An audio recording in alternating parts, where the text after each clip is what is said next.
Coming up on Mountain News this morning, a Kentucky judge blocked some bills aimed at weakening the governor's power, and one Eastern Kentucky man encourages others to give the gift of life. Dedicated to Eastern and Southern Kentucky, this is WYMT Mountain News this morning.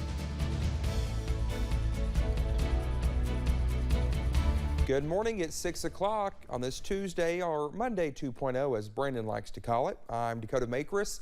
Hope y'all are having a great morning and staying warm because, well, Brandon, I don't know what I was saying. We're having a morning. Hope y'all are having a morning. I think they're having a morning, Dakota. Hope y'all are having a great morning. It's let me tell you, I don't know. It certainly does. It's Monday 2.0 for you, for sure. It really is. So let's go to Brandon for this morning's weather. It's a morning again, Dakota. Different morning from yesterday, but it is a morning again. But yeah, we had some active weather in the overnight hours. Thankfully, that has died down now. Let's go back 6 hours on the loop there, and you can see a little bit of everything. Some rain, some snow, just a little bit of everything. But most of it was temperature dependent at the ground level. So the higher elevations, of course, got a little bit more at times. US 119, US 23 at Pikeville looking okay this morning. Traffic picking up pretty good over there. As people get moving this morning, we see temperatures from 29 on top of Whitesburg Pine Mountain to 37 now in Middlesboro and Jonesville. They're tied, but those temperatures are going to keep going down. So we may have to adjust our forecast there just a little bit for the bus stop and the 12-hour planner. We'll keep an eye on that, see how far down it goes. We're going to see again temperatures in the 50s for daytime highs this afternoon. Average high is 71, but we're not going to get anywhere close to that record of 89 set back in 2002. Now, at the end of the week, we could get pretty close. More on that in just a little bit. Dakota? All right, Brendan, thank you. Well, today is the deadline for Kentucky Attorney General Daniel Cameron to respond to a motion for a temporary restraining order in connection to a lawsuit over Kentucky's new abortion bill. Planned Parenthood filed a lawsuit in this motion after the passage of House Bill 3, which limits abortions in Kentucky after 15 weeks. Abortion providers in the state say the legislation is so broad and it effectively ends abortion in the Commonwealth. The judge in this case says she is taking the motion under immediate consideration. The Attorney General and the other defendants have until noon today to respond. A Kentucky judge has blocked a pair of bills aimed at weakening Governor Andy Beshear's authority. One bill dealt with executive branch contracting, shifting authority to a legislative committee. The other would prevent the governor from challenging laws in court.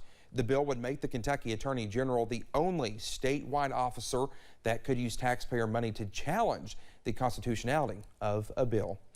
The deadline to register to vote in this year's primary election was at 4 o'clock yesterday. Well, we talked with a county official about what you need to know heading into the election, now less than 1 month away. Nearly 20,000 people in Perry County are registered to vote, and multiple offices are up for election. Perry County Clerk Wayne Napier says his office is expecting a large turnout for the primary election. I think we will, because PVA, John Frank Gross retired, and that's going to be a new position up there. There'll be a lot of people out for that. And the jailer's race, as you know, the jailer passed away a few years ago. Seeing a mix of people who want to vote in person and by mail, Napier says he does not expect early voting to be as busy like in previous years. We had a number of people coming in here because of the COVID and everything. It's I couldn't imagine it being like that again, because everybody wanted to vote early. There are 4 county-wide voting locations. For example, if you live in Leatherwood, you could drive to Chavy's and vote. A lot of the other counties are just setting up county-wide centers, but we still have quite a few precincts, and then we have the 4 centers, so hopefully that'll help people. Napier says his office has new voting machines. If anybody would like to come in, maybe practice on it before the election, they're more than welcome. We have it set up in the voting room upstairs. The primary election is Tuesday, May 17th. In Perry County, Dakota Makris, WYMT Mountain News. In-person early voting is May 12th through the 14th at your local courthouse.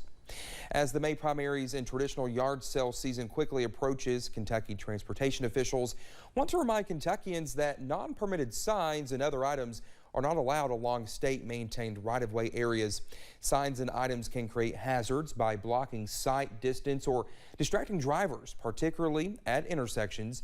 It is illegal to attach signs to stop signs, highway markers, or any other road signs, and will be removed when they are found. Officials say highway signs and items can be approved through a permit process.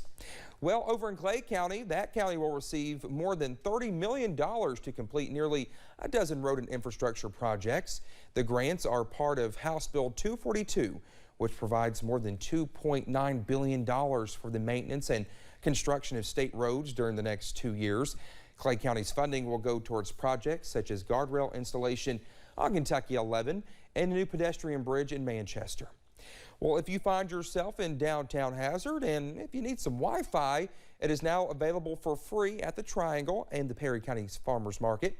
This service was made possible through a USDA Rural Business Development grant in partnership with Envision Hazard, Save the Children, and the Perry County Public Library. Leaders tell us this is a great opportunity for farmers who use the market along with other community members. We live in a rural area, so it's hard for a lot of people to get internet service. So by providing it free and a nice place for them to come and use it in a covered location, they can come down and use it for businesses, for schoolwork. Well, the library is also offering Wi-Fi printing, and thanks to Save the Children and the library, the Wi-Fi service will be funded for more than 3 years. The new dean of the U.S. House of Representatives is pledging to make Congress more civil. Representative Hal Rogers, who has served in Congress for 42 years, is officially the new dean of the House. The position goes to the longest serving member of Congress with the recent death of the previous dean, Don Young of Alaska.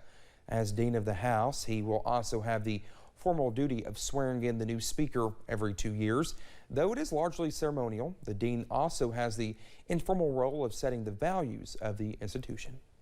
Founder, president, and CEO of Addiction Recovery Care, Tim Robinson, was recognized Monday as a Beacon of Hope Award winner. He was awarded the 2022 Congressman Hal Rogers Beacon of Hope Award at the Prescription Drug Abuse and Heroin Summit in Atlanta. Robinson was also congratulated by Senate Minority Leader Mitch McConnell and Governor Andy Beshear. The summit runs through Thursday. Well, last year we shared with you the story of Barry Estep, a Pikeville man who got a second chance at life because of an organ donor. And yesterday, as Pikeville Medical Center took a pause to give life, Barry was there again. WYMT's Buddy Forbes tells us why he wants to share his second chance a second time. Just a moment to pause for the clock. A clock that is still ticking for families everywhere. It's time running out. You didn't know whether you're going to get the call or not. We did have a couple of false calls. Families waiting for a transplant, waiting for more time. An excitement to say I got that call. They have a match for me. Barry Estep received a liver transplant in 2018 after waiting nearly 2 years. I'm like, you're kidding, really? And then I just blew up my phone calling all the family, telling them, yes, this is it. We're going to have a chance at life again. 2 years spent thinking they may have been his last, until he received the call that fall that a match was available to give him more. Around for my friends, you know, more importantly, my family, my kids, plus get to see my grandkids a little longer. He has since tried to hold tight to every moment and appreciate the weight of what he was given. Hopefully several more years. You know, you never know. We have no promise of tomorrow. Because though one life ended before his could keep going, that loved one is gone, but part of them is still living. They're living on. He hopes to use his second chance as a way to show everyone how impactful it is. You're given one of the most precious gifts that they're on the face of this earth, if you can give somebody life. And they, you know, they did. They did for me.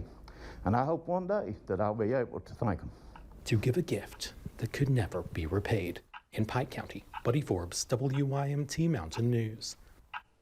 Well, the Esteps say sharing the story of how a donor saved Barry's life is something that will never get old. He and his family became organ donors as well and hope to keep informing more people what it means to be part of that process. Healthcare leaders at UK Hospital also highlighted the importance of organ donors. Working with the Kentucky Organ Donor Team, they raised a flag to commemorate National Donate Life Month and call on more people to consider becoming organ donors. Right now, there are about 106,000 patients waiting for the gift of life. The only way that they can survive and live another day is if we all agree to sign on the back of our driver's license and become organ donors. Donate Life Kentucky reports that one organ donor can save up to 8 lives.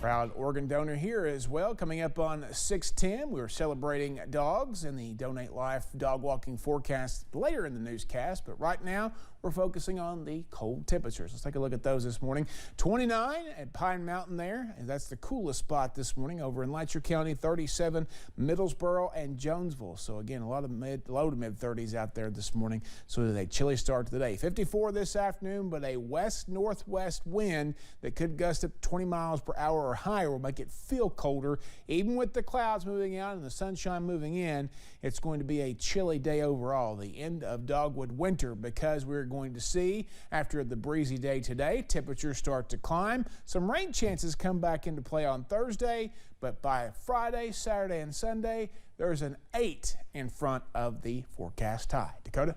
All right, Brendan, thank you so much. When we come back here on Mountain News this morning, the Navy investigates a series of deaths on board of an aircraft carrier. We'll have more on that in just a few minutes.